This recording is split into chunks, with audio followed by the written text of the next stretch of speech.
Toledo Public Schools Board has approved its Transformational 2.0 plan. The plan will close multiple schools, change start times, and create an arts and science academy.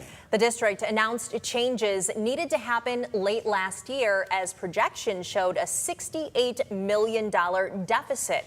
School leaders say $24 million of that is because of state funding cuts. Megan Hartnett joins us live inside the studio here tonight after talking with politicians about this. Megan, what did they have to say? Melissa, the state senator and representative I spoke with say the state's school funding plan needs to be looked at because Toledo Public Schools is not the only district that is impacted by what's happening at the state level.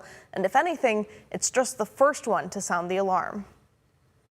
Toledo Public Schools is moving forward with its plan to tackle a multi-million-dollar deficit, leaving parents upset about school closures, changing start times, and uncertainty. But district leaders say they were forced into this decision by the state. They say projections show $24 million in lost funding from the state in upcoming years. None of them could make the assumption that they were going to underfund it in the ways that they've done. Understand, $24 million is equivalent to 8 large high schools.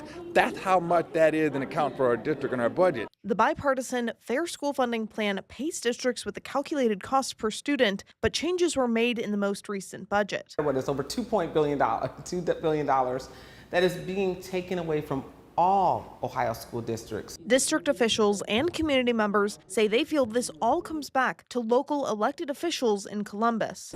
But wait, who didn't show up tonight? Where are they?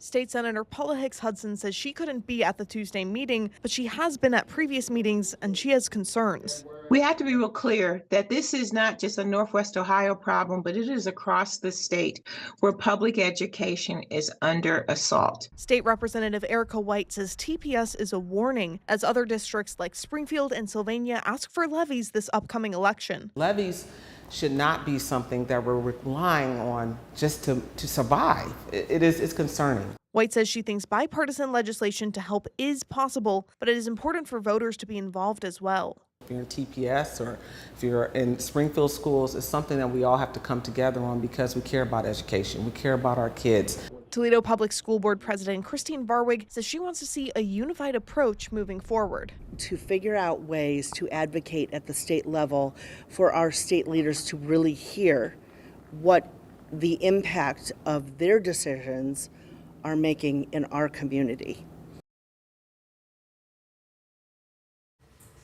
The most recently passed budget was passed primarily down party lines, with most Republicans voting for it. I have reached out to local Republican representatives and am still waiting for responses.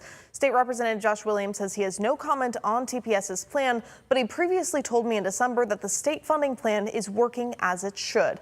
Reporting in studio, Megan Hartnett, WTOL 11.